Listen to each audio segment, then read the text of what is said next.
Madsen kom jo over og ligge lige ved siden af green. Perfekt.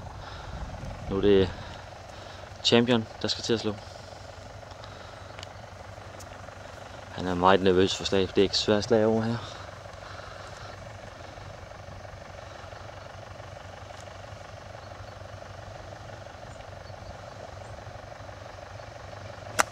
Og det gik.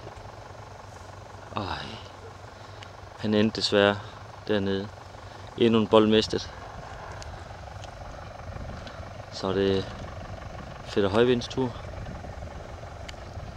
Han har 100 meter til flaget.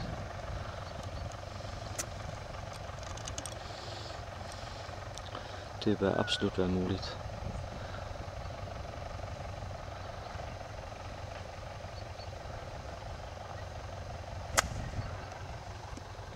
Han spiller sikkert.